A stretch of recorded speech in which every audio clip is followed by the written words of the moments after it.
Welcome to Dubai! Ay, wala pa pala.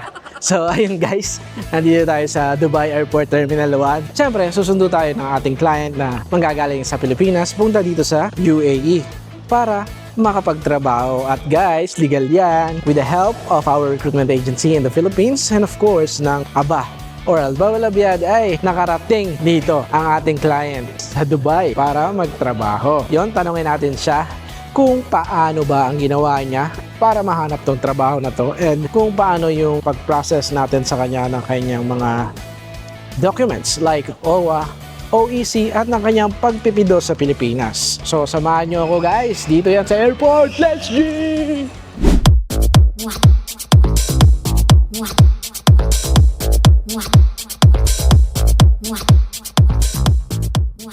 Ayan, so hello Harley. Welcome dito sa Dubai. So kamusta naman ang biyahe mo? Pagod. Mahaba. Ay hindi, mabilis lang daw. Mga ilang oras yung biyahe mo? 8 hours.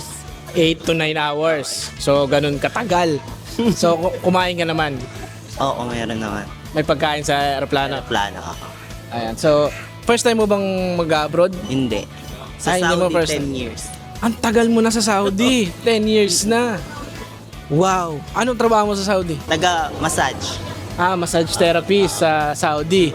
Okay. So, saan ka muna sa Pilipinas? Sa Teresa Rizal. Taga Rizal ka pala. Okay, taga South. Calabarzon. Calabarzon. Parehas tayo taga Calabarzon. Saan? Quezon ako. Okay. So, ayan, sa Pilipinas may naiiwang pamilya. Oo. Nanay ko tsaka yung partner ko. Ay, yung partner. Naku, naiwanan mo yung partner mo. Susunod din siya. Galing din siya Saudi. Galing din siya Papahinga Saudi. muna siya, tapos punta rin siya dito. Okay. So, ano naman yung nararamdaman mo? Kasi syempre, umalis ka. Ano yung nararamdaman mo? Masaya na malungkot. Bakit masaya? Siyempre, bagong bagong journey. Pero malungkot kasi iwanan mo yung mahal mo sa buhay sa Pilipinas. Oo, syempre, kailangan natin magtrabaho eh. Kailangan nating mabuhay. So, ano naman sabi sa'yo ni partner mo? Good luck. Good luck kasi syempre susunod naman siya, di ba? So, sa Pilipinas, ano namang trabaho mo muna? Nagtayo ako ng laundry business. Laundry business. Ilang machine yan? Bali, 8. 8 machine. Madami palang pinagkakakitaan dito si Harley. sa Rizal. Sa Teresa. So, kamusta naman ang business? Okay naman kahit papano. Pero pag yung partner ko pumunta na dito, ibibenta na rin namin siya kasi wala na magbabanta. Yun lang. Wala na mag-asikaso. So, kung ibebenta mo, magkano mo ibebenta? Hindi ko pa alam. Baka saluhin ko. Ikaw bahala. Sa Rizal. Sa Teresa Rizal. Ayun. So, ito ang tanong. Kamusta naman ang pagpasok natin sa immigration sa Pilipinas? Ano-ano yung mga papel na hinanap sa'yo? Sa Pilipinas, binigay ko na yung bigay sa akin ng agency na isang envelope. Tapos dito naman, passport lang tapos sa mata. Yun lang. Dito sa Dubai na yan. Bye. Pero sa Pilipinas, binigay mo ba yung OEC mo? OEC, lahat. Yun, syempre. Chinek din yung mga job order, passport, yun. So ano namang naisipan mo? Kasi nag-abroad ka ulit. Mas gusto ko kasi sa abroad, mas masaya. Kaysa sa Pinas. Mas masaya sa abroad. Pero at the same time, nakakalungkot, syempre. Oo, syempre naman, sa una. Pero pag nakasanayan mo na, unti-unti, sasaya ka na. Sa bagay, di ba? Kasi trabaho naman to. So, punta ka naman dito para magtrabaho. For the future. Pero nung naka 10 years ka sa Saudi, so bakit ka umuwi naman? Kasi nagkakaanuhan na doon. Higpitan na. Para sa mga LGBT community. Nagkakahigpitan na. So, mga ilang years ka naman nakatenga sa I mean, hindi naman tenga. Nakapagbakasyon sa Pilipinas. Dumating ako sa Pilipinas noong November 9, tapos ngayon nakaalis ako June 4. Last year lang, November 9 ka lang nakauwi pala. Oo. Ilang buwan lang eh. Mga 6 or 7. 6 or 7. 7 months. 7 months. Well, sa bagay, at least ngayon, nandito ka na ulit sa Middle East. Oo, Middle East. So, bakit naman Dubai? Kasi may pinsan ako dito eh. May pinsan Sabi niya ka. maganda daw dito, try ko daw. Gano'n.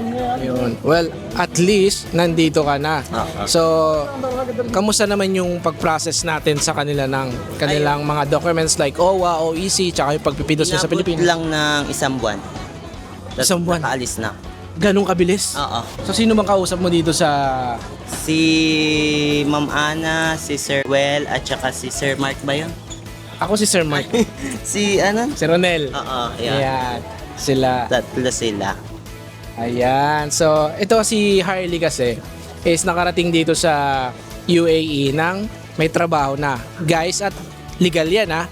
So, with the help of our recruitment agency in the Philippines and of course ng ABA or Al-Baba Labiad, syempre, andito na siya. So yun, pagdating naman dito sa UAE, ano yung magiging trabaho mo Sa restaurant. sa restaurant? Ano naman sa restaurant? Waiter, mga gano'n. Kung Ayan. ano-ano. Kung ano-ano. Basta ang Oo, importante may work. Yeah. Tsaka importante, nandito ka na. Kasi napakadaming opportunity dito sa Dubai. Bye. Yes. So, yun lang. So, shoutout mo yung partner mo tsaka yung pamilya mo dun sa Pilipinas. Shout out, Patsar, tsaka yung mga kaibigan ko sa Saudi. Yun. Maraming nanonood sa atin ng mga taga-Saudi. Oo, marami, alam ko. Kasi may nagsabi rin nga sa akin nung travel agency niyo. Mhm. Taga-Saudi rin. Siya yung nag-recommend sa akin. So, nirecommend pala. So, yun pala. So, hindi ikaw yung mismo nakakita sa amin. Hindi, nirecommend ng friend ko. Saan daw kami nakita ng kaibigan mo? Baka sa TikTok. TikTokerista ata. So, napanood mo naman yung mga videos natin. Napanood ko naman. Legit naman. Ayun. So, buti nagtiwala po kayo agad sa amin. Oo. Kasi nakikita ko nga yung mga yung mga video mo. Yun. Sinusundo mo yung mga nakakarating. Ibig sabihin legit yung travel agency.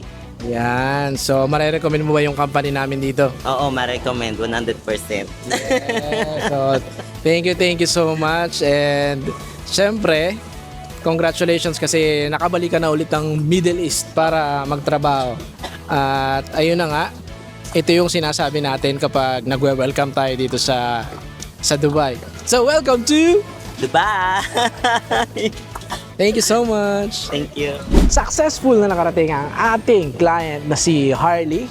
Siyempre, galing siya ng Pilipinas, papunta dito sa UAE para magtrabaho ng legal. Kompleto ang documents, may OWA, may OEC at nakapagpido sa Pilipinas. So ito na nga, with the help of our recruitment agency in the Philippines and of course, ng Abawa Al-Baba Labiad ay nakarating siya dito ng matiwasay. At siyempre, yun naman yung inaan natin, may trabaho na. So kayo guys, kung kayo ay may employer na dito sa UAE, mag-message na kayo sa ABA or Al-Baba Labiad at tutulungan namin kayo dyan. Ituturo namin sa inyo, i-assist namin kayo sa tamang proseso at legal na proseso. Okay? So, ano pang inaantay nyo? Message na kayo sa WhatsApp. Let's G!